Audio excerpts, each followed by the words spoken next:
इस छोटी सी ज़िंदगी में हर किसी को कोई ना कोई दोस्त मिलता ज़रूर है। कोई अच्छा, कोई बुरा, कोई साथ निभा जाता है तो कोई साथ छोड़ जाता है, पर मिल सबको जाता है। कई बार तो ऐसा होता है, कई दोस्त ऐसे मिल जाते हैं कि खुद पर यकीन नहीं होता है कि यार ये मुझे कैसे मिल सकता है। बस आज की कहानी कुछ ऐसी ही है। आज की कहानी है हिमांशु की। हिमांशु बहुत ही ज़्यादा खूबसूरत है और हिमांशु आजकल फेसबुक पर बहुत ज़्यादा एक्टिव रहने लगा है और फेसबुक पर अपना खुद की ओरिजिनल डीपी रखा है। क्योंकि हिमांशु स्मार्ट है तो बहुत सारे फ़ोटो अपलोड करके रखा है। आईडी भी पब्लिक है। हिमांशु अब 12th का एग्ज़ाम देकर रिजल्ट के इंतज़ार में था, तो काफ़ी टाइम था उसके पास। तो अक्सर अब अंकल ढूंढना शुरू कर देता था। वो दिन दिन भर अंकल लोगों को ढूंढता था। हिमांशु डीपी पर अपना फ़ोटो लगा कर रखा था और स्मार्ट तो था ही, तो अंकल लोग अट्रैक्ट हो ही जाते थे। कई अंकल मिलते थे जिनसे बात होती थी। हिमांशु का आईडी पब्लिक ज़रूर था, पर कोई भी फ्रॉड लोगों का उसके पास रिक्वेस्ट नहीं आता था और ना ही किसी ऐसे अंकल को एक्सेप्ट करता था जिनकी आईडी थोड़ा अजीब हो। बहुत सारे अंकल का मैसेज आता था, बहुत सारे अंकल उससे बात भी करते थे। हिमांशु भी बातें बहुत करता था, पर मिलने के लिए किसी से सोचा नहीं अभी, क्योंकि कई कई बहुत दूर के थे, कई पास के थे, तो उसको पसंद भी नहीं आ रहे थे। दोनों का मन नहीं मिल रहा था। हिमांशु को मिलना तो था। तो एक बार क्या होता है, एक ऐसे अनजान आदमी का फ्रेंड रिक्वेस्ट आता है। नाम था जितेंद्र सिंह। डीपी में कोई फोटो नहीं होता है, फूल पत्ती का फोटो होता है। हिमांशु आईडी खोलकर देखता है। आईडी को देखकर ऐसा लगता है कि आईडी किसी अंकल का है, और उस प्रोफाइल में कोई भी फोटो नहीं था।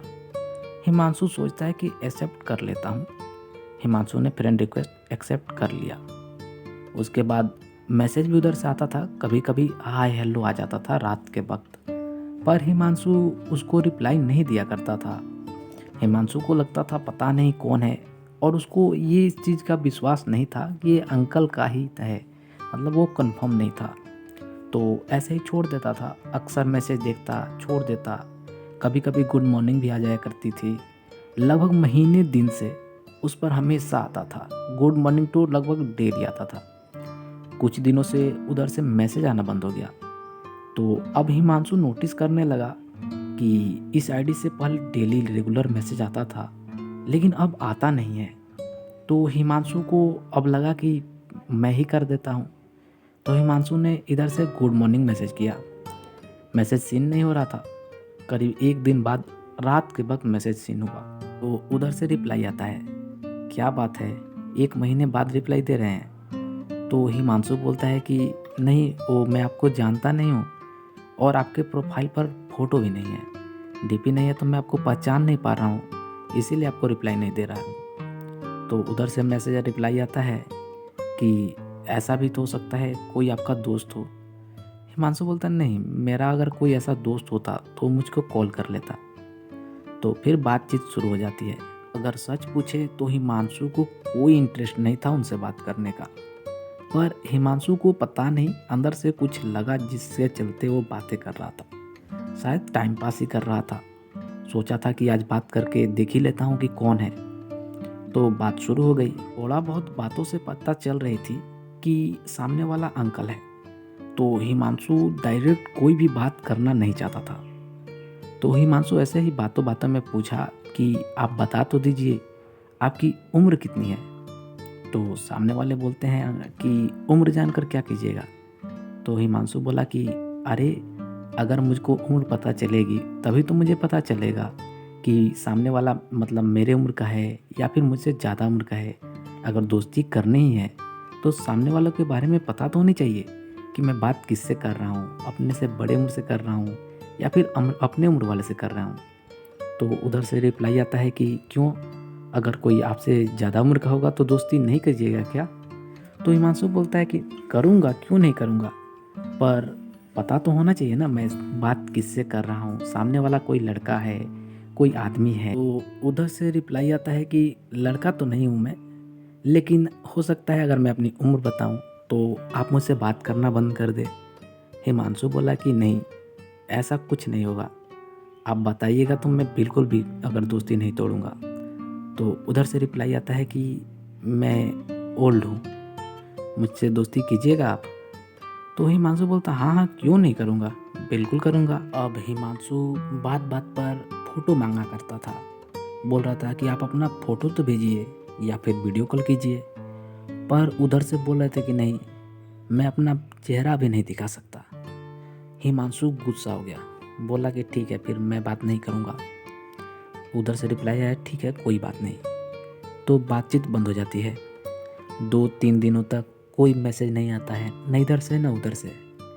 लेकिन एक रोज़ फिर उधर से रिप्लाई आता है हाय, मैसेज आता है हाय। रात को ही वो हिमांशु रिप्लाई देता है कि क्या बात है, आज फ़ोटो देने का इरादा हो गया है क्या। लेकिन पता नहीं उस सामने वालों में क्या था कि हिमांशु जब भी फ़ोटो मांगता था उस सामने वाले बातों को घुमा दिया करते थे। बातें इतना घुमा दिया करते थे कि हिमांशु कब फ़ोटो मांगना भूल जाया करता था, उसको भी पता नहीं चलता था।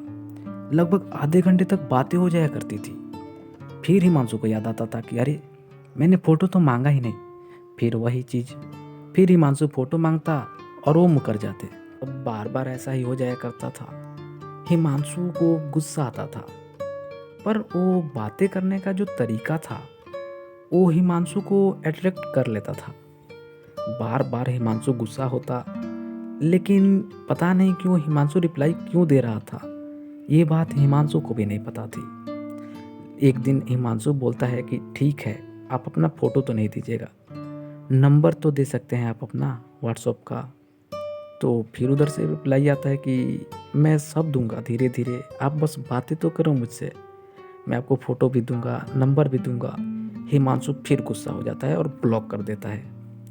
लगभग 1 हफ्ते बाद हिमांशु को पता नहीं क्या हो गया था कि उसने ब्लॉक खोला लेकिन मैसेज कुछ नहीं किया। तो उधर से मैसेज आता है कि क्या बात है, ब्लॉक खोल दिए, और वैसे मुझे पता था कि आप ब्लॉक खोलिएगा।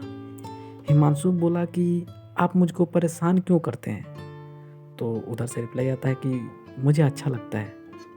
हिमांशु बोला कि ठीक है, आज एक सवाल पूछूंगा और उसका भी जवाब अगर आप नहीं दीजिएगा तो मैं कभी ब्लॉग नहीं खोलूँगा।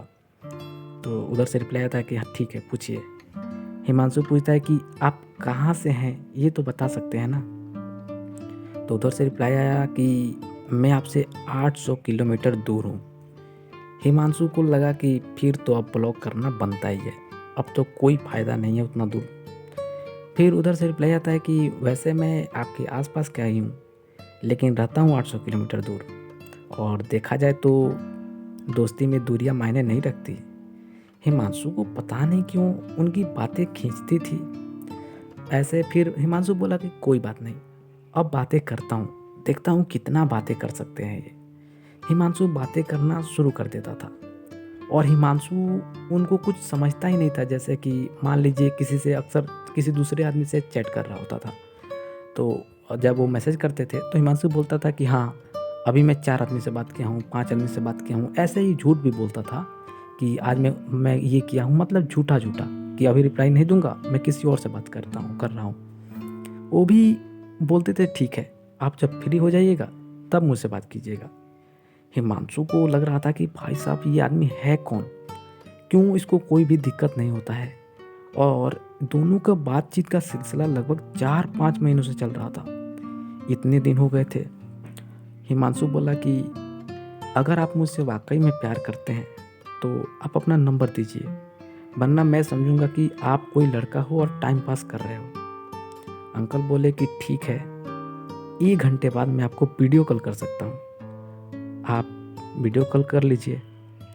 1 घंटे बाद हिमांशु वीडियो कॉल करता है। अंकल कॉल रिसीव करते हैं। अंकल को देखता है हिमांशु तो हिमांशु खुश हो जाता है। अंकल थे ही इतना ज़्यादा हैंडसम। अंकल बहुत ज़्यादा मोटे नहीं थे, अंकल एवरेज थे, मीडियम में थे, और मतलब ऐसे लग रहा था कि लंबे भी थे। मूंछ था, ब्लैक बाल था, काला था भी बाल उनका। मतलब अंकल बहुत ही ज़्यादा हैंडसम लग रहे थे, चश्मा भी लगाए हुए थे और हिमांशु को पसंद भी इसी टाइप के अंकल थे। हिमांशु को बहुत ज़्यादा मोटे अंकल पसंद थे नहीं। मतलब हिमांशु को देखा तो लगा कि अरे यार, मैं क्यों परेशान कर रहा था इनको। हिमांशु मतलब बहुत ज़्यादा पसंद कर लिया था अंकल को। और अंकल तो पहले से ही पसंद किए थे, क्योंकि हिमांशु को तो अंकल देख चुके थे।